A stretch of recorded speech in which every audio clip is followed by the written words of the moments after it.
who really love God. Jadi kita perlu, Tuhan bilang dia perlu orang-orang yang mengasihi Tuhan dengan sungguh. Jadi penyampaian pagi ini adalah suara Tuhan yang berkata, we need people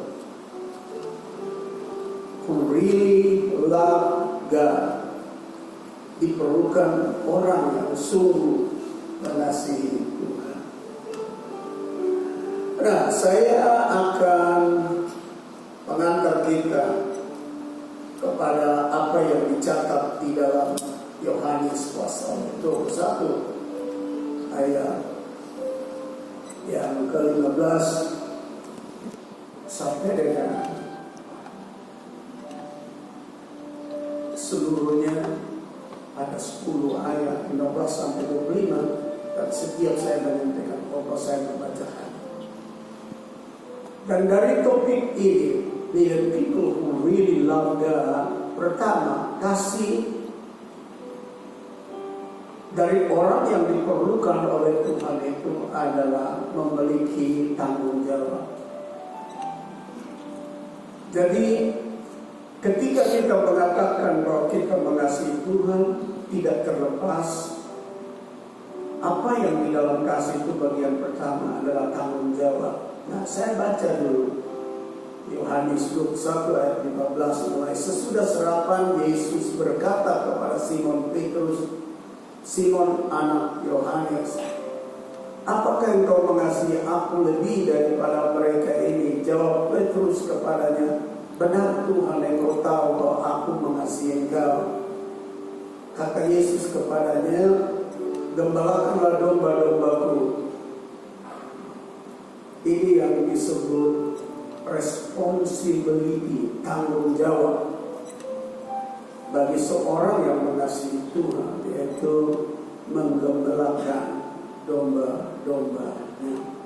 Kata Yesus pula kepadanya untuk kedua kalinya, Simon anak Yohanes, apakah engkau mengasihi aku? Jawab Petrus kepadanya, benar Tuhan, engkau tahu bahwa aku mengasihi engkau. Kata Yesus kepadanya, gembalakanlah domba-dombaku. 2 kali diingatkan tentang responsibility atau tanggung jawab.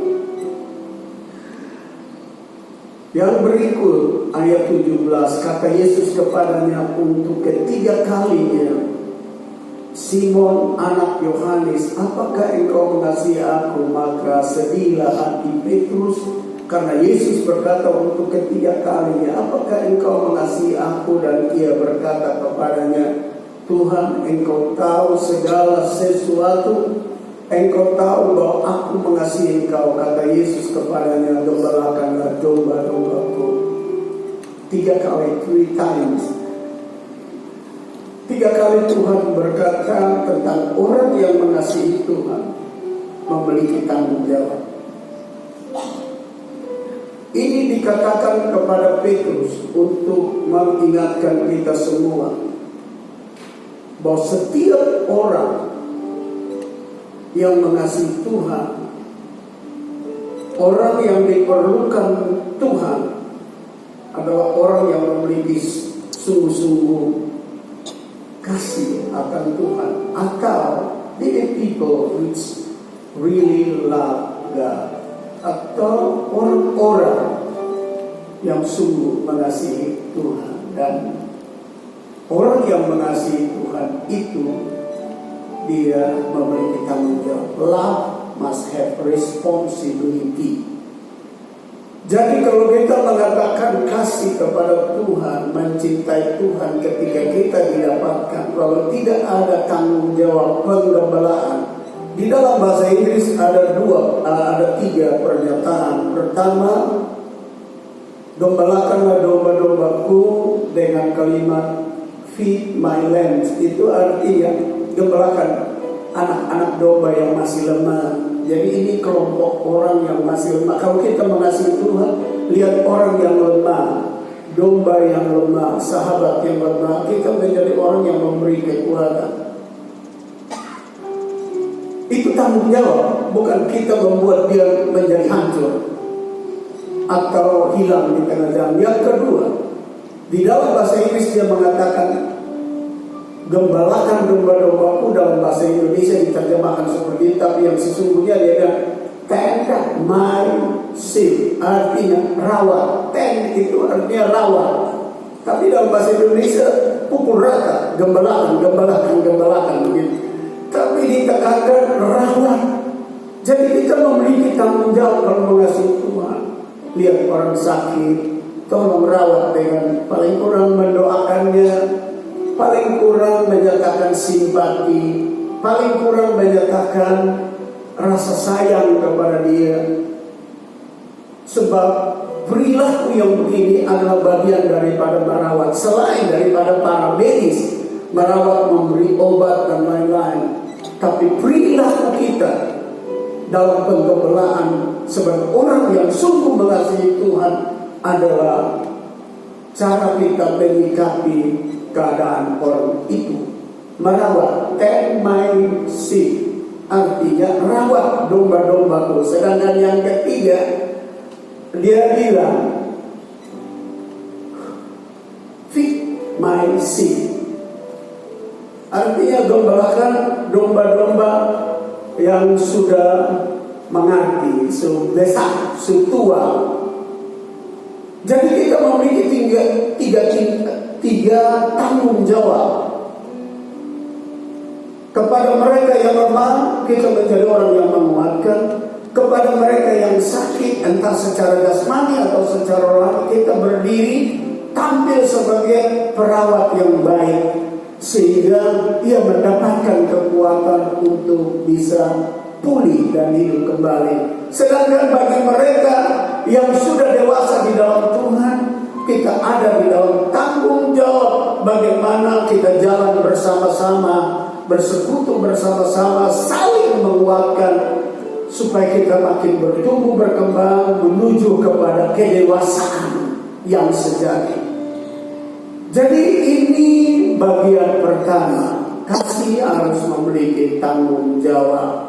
Tanggung jawab bukan kasih rusak, tanggung jawab bukan untuk mencelakakan, tanggung jawab bukan bikin susah, tanggung jawab bukan bikin orang merana, tapi tanggung jawab selalu fokusnya atau goalnya adalah yang tidak kuat bisa kuat, yang sakit bisa sembuh, yang dewasa kita bisa jalan sama-sama, sehingga tidak ada saling meremehkan, saling tidak menghargai, dan kita membangun tembok diskriminasi atau membuat kelompok-kelompok dan level-level di dalam gereja. Tadi saya bicara kelakar dengan seorang bapak, pasangan suami istri. Saya bilang, datang di depan, itu kursi V. Di dalam gereja tidak ada kursi VIP. Saya bilang, di dalam gereja tidak ada Pak Ibu. Nah, Bapak Ibu, sebenarnya kita diingatkan bahwa in the Lord, in the presence of Lord and God, we all same level. Amen. Di hadapan Tuhan, di hadirat Allah, kita semua ini sama tingkatannya, sama levelnya. Sebab we all are the sinner. Kita semua ini orang berdosa before, sebelumnya. Jadi sekarang kalau kita ada dalam persekutuan bersama, don't you build wall to separate someone. Jangan membangun tembok untuk memisahkan yang lain. Nah, Bapak Ibu saudara-saudara yang saya kasih dalam Tuhan Yesus, ini bagian pertama yang perlu kita pahami bersama, sehingga dalam pandemi COVID-19 ini, kasih kita kepada Tuhan makin bertambah, kasih kita kepada sesama makin bertambah, dan akhirnya kita semua kokoh kuat sampai Tuhan Yesus datang. Ada amin. Berikan dulu semua.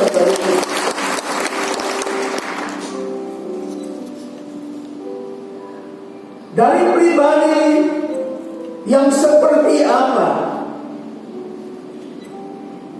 Dicari orang yang sungguh mengasihi Tuhan. From a person who has fear, yaitu dari orang yang pernah gagal. Jadi pribadi macam apa yang dicari untuk bisa mengasihi Tuhan dengan sungguh? Yaitu dari pribadi yang pernah gagal. Kita semua jujur dan tulus saja di hadapan Tuhan bahwa kita semua pernah gagal.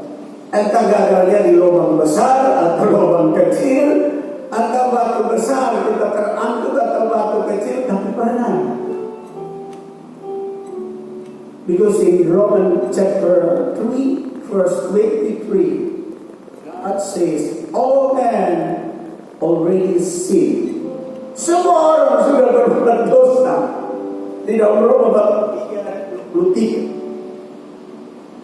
Jadi apapun juga komentar dan pernyataan kita, firman Allah secara terus terang berkata, kita orang pernah gagal. Anda punya pendeta yang berkhotbah di sini juga pernah gagal.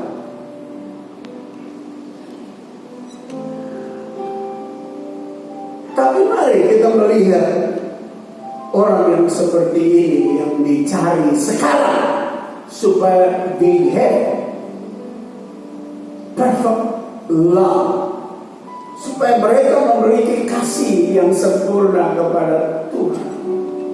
Orang model apa? Orang model ini. Saya baca Matius 26 ayat 69 mulai. Sementara itu Petrus duduk di luar di halaman, maka datanglah seorang hamba perempuan kepadanya, katanya, engkau juga selalu bersama-sama dengan Yesus orang Galilea itu. Tetapi ia menyangkalnya di depan semua orang, katanya, aku tidak tahu apa yang engkau maksudkan. Ketika ia pergi ke pintu gerbang, seorang hamba lain melihat dia dan berkata kepada orang-orang yang ada di situ, orang ini bersama-sama dengan Yesus, orang Nazaret itu. Lalu kita baca mulai ayat 70. Dan ia menyangkalnya pula dengan bersumpah, I don't know that man. Saya tidak kenal orang itu. Dia bersumpah, swear, I don't know that people. Saya bersumpah, saya tidak kenal orang itu. Tidak lama kemudian orang-orang yang ada di situ datang kepada Petrus dan berkata, pasti engkau juga salah seorang dari mereka itu. Mereka itu nyata dari bahasamu. Maka mulailah Petrus mengutuk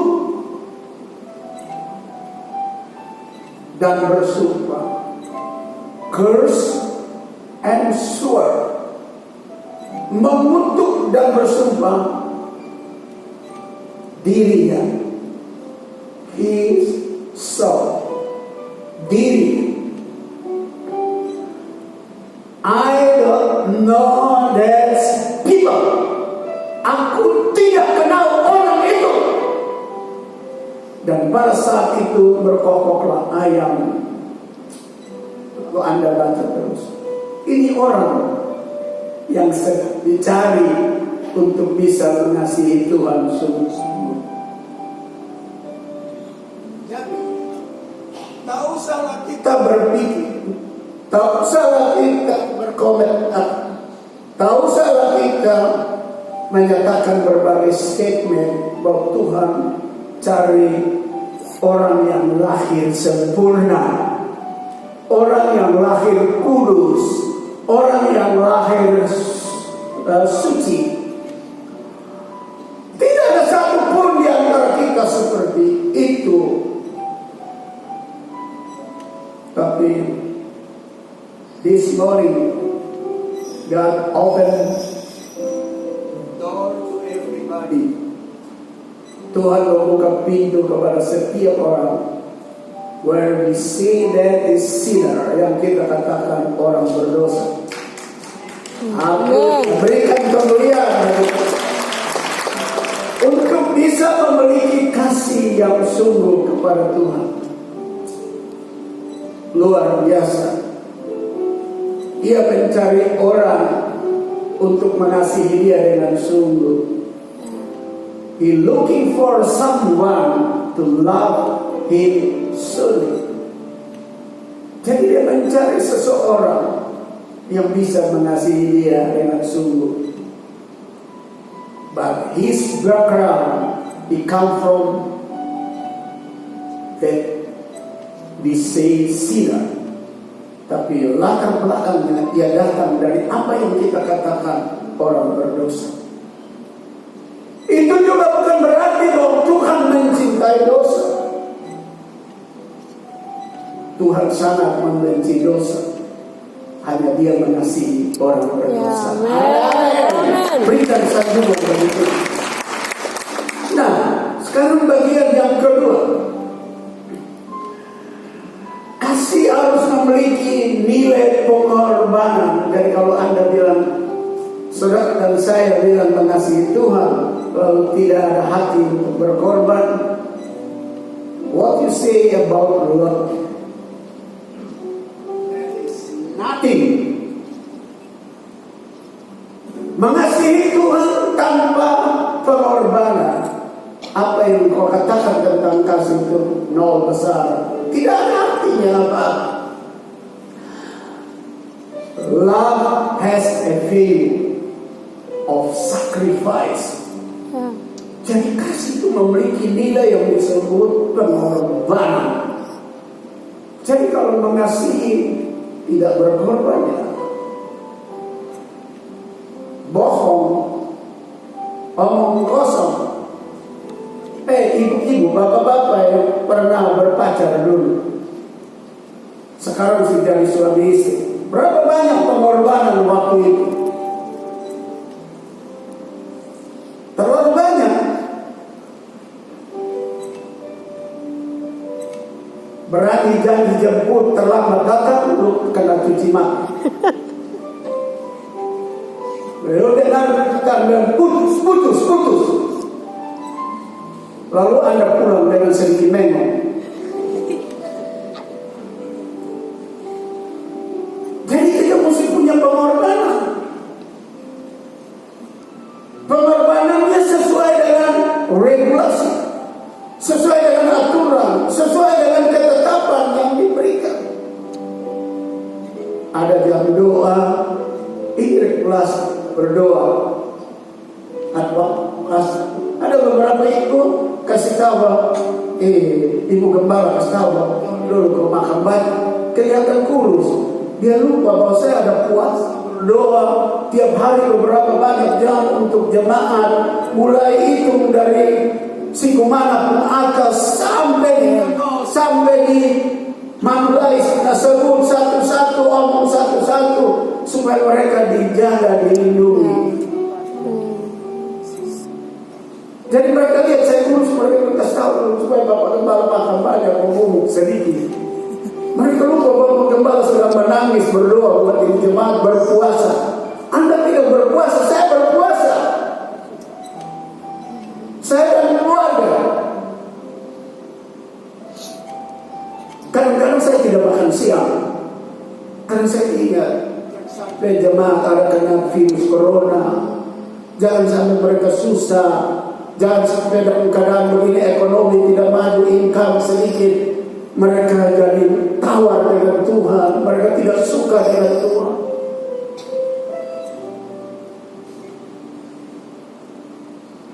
Jadi kalau saya turun barang sedikit bukan karena saudara tidak datang, jadi tidak ada kolekte, jadi saya tidak bisa makan. Jangan pikir sejelek itu.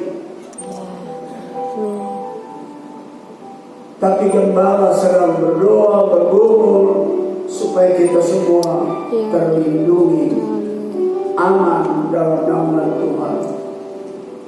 Sebab panggilan saya mulai dari awal, tahun ini sebenarnya 50 tahun saya sudah melayani, tapi tidak bisa bikin apa-apa untuk kumpul. Jadi tunda tahun depan. Dari awal saya sudah kontrak dengan Tuhan. Selama saya masih hidup, saya akan kerja apa saja buat pekerjaan Tuhan sebelum saya mati. Apa saja yang akan berguna, berfaedah bagi pekerjaan Tuhan setelah saya mati. Jadi saudara tak usah komentar larang saya berhenti kerja. Sebab itu saya sudah tekan kontrak dengan Tuhan. Selama saya masih kuat, saya bikin apa saja buat pekerjaan Tuhan. Ada uang atau tidak, kerja saja dan berdoa terus. Kapan mati baru berhenti kerja. Dunia sekuler saja dia badakan sampai kaki semua masuk lubang saja dia masih dalam terus. Apa di pekerjaan Tuhan? Amen. Kita harus memiliki nilai pengorbanan. Love has a value of sacrifice. Jadi kalau kita tidak ada pengorbanan, maka sebenarnya kasih kita berupa slogan. Saya baca ayat-ayat ini. Aku berkata kepadamu, sesungguhnya ketika engkau masih muda, engkau mengikat pinggangmu sendiri dan engkau berjalan kemana saja kau kehendaki. Tetapi ketika engkau sudah menjadi tua, engkau akan mengulurkan tanganmu dan orang lain akan mengikat engkau dan membawa engkau ke tempat yang tidak kau kehendaki. Dan hal ini dikatakannya untuk menyatakan bagaimana Petrus akan menjadi korban mati dan memuliakan Allah. Sesudah mengatakan demikian, ia berkata kepada Petrus, "Follow me, ikut aku. Kalau engkau mengasihi aku, ingat ada pengorbanan." Ketika engkau tidak punya kesediaan pengorbanan, you don't follow me. Engkau tidak boleh ikut saya. Jadi punya kasih itu, kasih akan Tuhan terlebih, mesti ada nilai pengorbanan. Banyak kali kita bukan